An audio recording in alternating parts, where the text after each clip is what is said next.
आदाब, नमस्कार, अस्सलाम वालेकुम नाज़रीन। पल पल न्यूज के न्यूज रूम से मैं हूं आपके साथ नदीम अकरम। इस वक्त पूरी दुनिया की नजर जो है कतर पर टिकी हुई है। कतर में फीफा वर्ल्ड कप चल रहा है और कतर अपने फैसलों को लेकर के लगातार अड़िग है।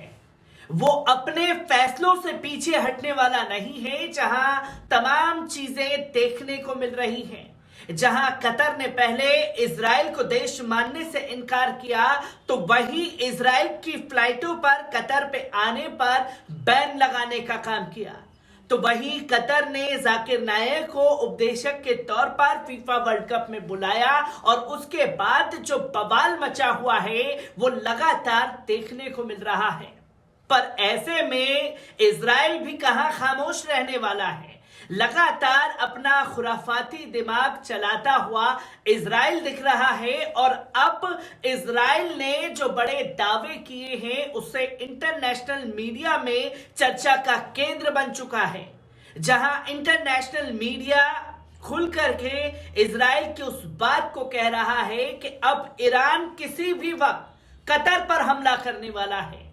जब खुद नहीं सक पा रहे तो दो मुस्लिम देशों को भिड़वाने की ऐसी ही नापाक कोशिश और ऐसे ही दावे अमेरिका ने किए कि ईरान सऊदी पर हमला करने वाला है, तो वहीं जब कतर ने आईना दिखाने का काम किया इजराइल को, तो अब इजराइल कह रहा है कि भाई ईरान ही कतर पर हमला करने वाला है। बल्कि ईरान और कतर की टीम इस फीफा वर्ल्ड कप में हिस्सा ले रही है, जिसकी तस्वीर देश और दुनिया के सामने है और किस तरीके से इस खबर से खलबली मची हुई है। एक बार इस पूरी रिपोर्ट पर नजर डालते हैं।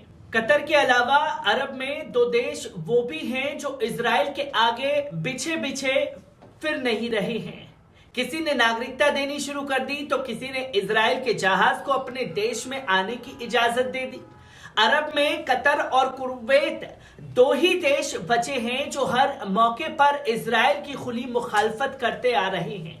इसी प्रकरण में फीफा वर्ल्ड कप 2022 के लिए इजराइल ने कतर से रिक्वेस्ट की थी कि वो अपने यहां टेम्पररी ऑफिस खोलने दें, क्योंकि इजराइल के लोग फीफा देखना चाहते हैं। कतर ने मना करते हुए कहा कि हम तुमको देश ही नहीं मानते, देश तो फलस्तीन है। अब कतर में फीफा वर्ल्ड कप खेला जा रहा है। फुटबॉल के इस 22वें मेगा इवेंट दुनिया भर की 32 टीमें हिस्सा ले रही हैं।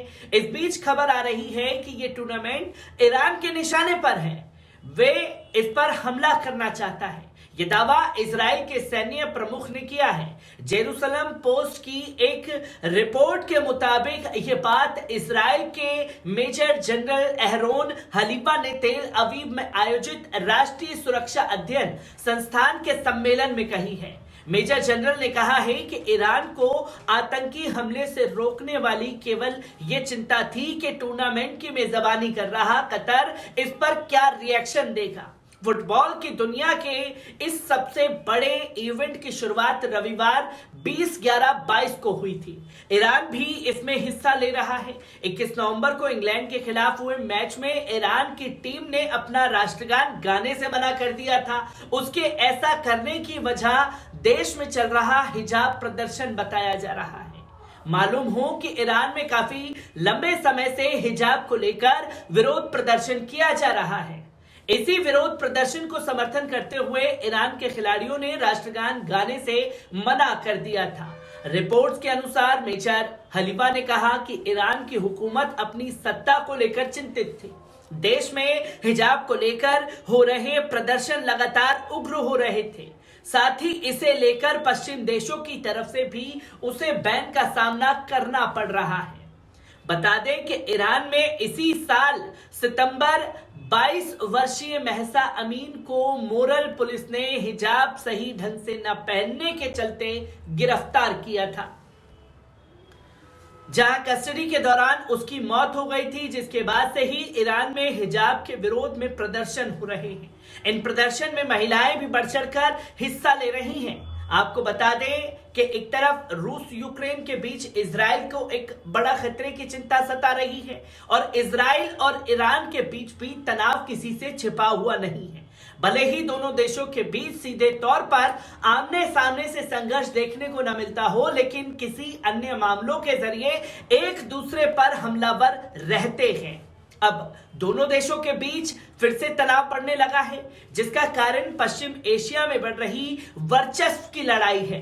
उधर ईरान का मानना है कि सीरिया में रूस उसके लिए स्थिति खराब कर सकता है। इजराइल के विदेश मंत्रालय ने एक उप प्रवक्ता अलोन लवी के मुताबिक ईरान यूक्रेन के साथ सहानुभूति भी रखता है, लेकिन उसे रूस के साथ अच्छे संबंध रखने की भी जरूरत है।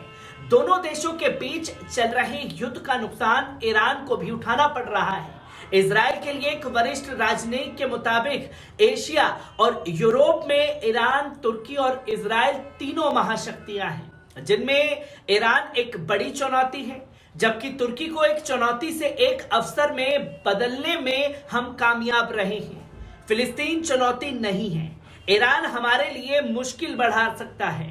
ईरान यदि परमाणु खतरे की सीमा तक पहुंचता है तो इजराइल का अस्तित्व खतरे में आ जाएगा। इसलिए हमारे लिए ईरान के एजेंडे का विरोध करना जरूरी है, और ईरान यदि खतरा बढ़ाता भी है तो सुन्नी अरब देश इससे निपटने के लिए हमारे साथ है। बता दें कि प्राचीन काल में ईरान और इजराइल के बीच अच्छे संबंध रहे हैं, लेकिन ईरान की क्रांति और राजशाही शासन का खत्म होना ही दोनों देशों के बीच दरार लेकर आया। ईरान एक मुस्लिम बहुल देश है तो इजराइल एक यहूदी देश है। ऐसे में जब ईरान में इस्लामिक क्रांति आई तो इजराइल और ईरान के बीच आपसी रिश्ते खराब हो गए थे, और मौजूदा समय में दोनों देशों के एक दूसरे पर हमलावर रहते हैं, लेकिन सीधे तौर पर हमलावर ना होते हुए किसी दूसरे देश के जरिए यह हमला होता है। इसी प्रकार अब इजराइल को ईरान की ओर से इस्लामिक संगठनों तक पहुंचाई जा रही मदद से खतरा महसूस होने लगा है, जिसकी तस्वीरें लोगों के सामने आ रही हैं। पर अब इसमें तीन अहम बातें समझने वाली हैं। जहां पहले ये कतर ने आईना दिखाया, पर कतर से सीधे तौर पर इजराइल कुछ कह नहीं सकता, तो उसने बहाना ईरान का बनाया कि ईरान कतर पर हमला करने वाला है। और दूसरी अहम बात ये कि इसी तरीके का दावा कुछ दिन पहले अमेरिका के जो बाइडेन द्वारा भी किया गया था, जहां उन्होंने बताया कि परचम लहरा दिया है ईरान ने जंग का और सऊदी अरब पर हमला करने वाला है। और फिर सामने ईरान के तमाम नेताओं ने आकर के ये कहा कि ये दुश्मनों की नापाक साजिश है, कि मुस्लिमों से आपस में भिड़ाने की, जो कभी कामयाब होने वाली नहीं, क्योंकि अब मुस्लिम देश जो हैं इजराइल और अमेरिका के चुंगल से बाहर निकलने लगे हैं, तो बौखलाहट इजराइल में भी साफ तौर पर देखने को मिल रही है, तो वही बौखलाहट अमेरिका में भी देखने को मिल रही है। और जब दुनिया की नजर कतर पर है तो कतर के बहाने ईरान को टारगेट करने की कोशिश इजराइल द्वारा की गई है, जो कि इंटरनेशनल मीडिया में चर्चा का केंद्र बना हुआ है। मैं ऐसी ही खबरों से आपको रूबरू कराता रहूंगा। दीजिए इजाजत, शुक्रिया।